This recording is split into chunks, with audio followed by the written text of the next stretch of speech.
नमस्कार दोस्तों, आज हम बात करने वाले एक ऐसे लड़के के बारे में जिन्हें पानी पीने का भी अधिकार नहीं था। जी हाँ दोस्तों, हम बात करने वाले हैं अपने महान अंबेडकर जी के बारे में, यानी कि भीमराव अंबेडकर, जिन्हें हम बाबा साहब के नाम से भी जानते हैं।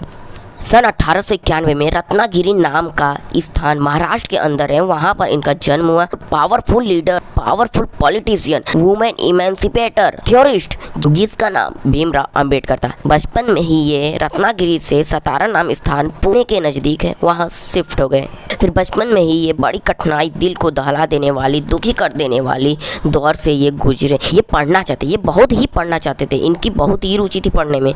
फिर इन्होंने अपने पिता से बहुत रिक्वेस्ट किया पढ़ने के लिए, परंतु दलित समाज में पैदा होने के कारण इन्हें पढ़ने की सुविधा नहीं थी। फिर किसी तरह इनके पिता ने बहुत ही सोर्स पानी लगाकर किसी स्कूल में एडमिशन कराया। वहाँ भी अंबेडकर जी को नीचे बैठकर और क्लास के बाहर बैठकर पढ़ना पड़ता था। लोगों को इनके छूने से नहीं, इनकी परछाई से भी दिक्कत थी। परछाई की बात तो छोड़िए, इनकी आवाज़ सुनने से भी लोग अपवित्र हो जाते थे। परछाई से, आवाज़ से, छूने से अपवित्रता जो इन्हें झेलनी पड़ी थी, इनको आगे चलकर इन्हें बहुत ही बिल्ड किया।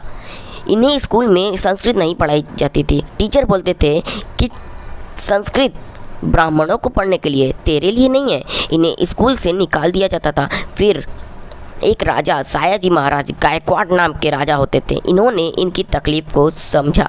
पढ़ाई में इतनी इच्छा देखकर इन्हें स्कॉलरशिप दी ताकि ये वेस्ट में लंबी पढ़ाई कर सके। ये बात 110 साल पुरानी है। उस समय एक सबसे निचली जाति का लड़का जाकर इंटर किया इंग्लिश में मुंबई से, फिर वहीं बीए करी। फिर ये न्यूयॉर्क जाकर कोलंबिया यूनिवर्सिटी में एमए किया, फिर पीएचडी किया, फिर लंदन में जाकर एमएससी तथा लॉ की पढ़ाई की, फिर डॉक्टरेट किया। अब इतनी सारी पढ़ाई करने के बाद ये पहुँचे राजा साहब के पास। फिर वहाँ पर जाकर बोले, राजा साहब, मैंने तो दुनिया भर की पढ़ाई कर ली, अब मैं आपके में रहना चाहता हूँ। फिर इन्हें मिलिट्री सेक्रेटरी की नौकरी दे दी गई। अब ये बड़ी पद पे होने के कारण भी इनको सुख नहीं मिला कि इनका पीछा छुआछूत ने नहीं छोड़ा था। अब वहाँ पर भी सरकारी पियोन होता था, उन्हें फाइल दूर से फेंक कर दिया करता था। बोलता था कि तुम निचली जाति के हो, मैं तुम्हारे पास नहीं आऊँगा। फिर रामाबाई के साथ इनकी शादी हुई। इनके 5 संतानें हुई, एक के बाद एक संतान मर गए। फिर लंबी बीमारी होने के कारण इनकी पत्नी की भी असमय मृत्यु हो गई। इनकी पत्नी की मृत्यु को भी झेलना पड़ा। फिर अब ये घर की प्रॉब्लम को छोड़कर सत्याग्रह पर निकल गए। इन्होंने सभी दलितों को कुएं से पानी पीने का अधिकार लाया। ये बोले, ये किसी का प्राइवेट नहीं है, ये सरकारी स्थान है। दलित महिलाओं को पैर के ऊपर साड़ी पहनने का अधिकार था। इन्होंने पूरी साड़ी को पैर तक पहनने का अधिकार दिलाया। फिर गांधी जी से मिले, वहाँ पर पूना पैक्ट साइन हुआ। इनकी किताबों से आरबीआई की स्थापना हुई। 1947 में भारत आज़ाद हुआ और गांधी जी के पास नेहरू आए और बोले, मैं अपनी कैबिनेट का लिस्ट लेकर आया हूँ। फिर गांधी जी ने लिस्ट को देखा और बोले, नेहरू, इसमें बाबा जी का नाम नहीं है।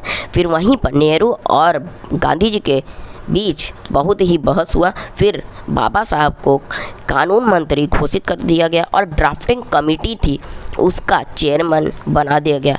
फिर अहिंसा परमो धर्म, बाबा साहब ने बौद्ध धर्म को अपनाया और बोले, आत्मवत सर्वभूतेषु, यानी सभी जीवात्माओं को अपनी तरह देखना चाहिए। तो ये था आज का वीडियो हमारे भीमराव अंबेडकर, ये महान व्यक्ति के बारे में। अगर आपको ये वीडियो पसंद है तो प्लीज़ चैनल को सब्सक्राइब करना, क्योंकि आपके सपोर्ट की हमें बेहद ज़रूरत है। तो मिलते हैं नेक्स्ट वीडियो में किसी और महान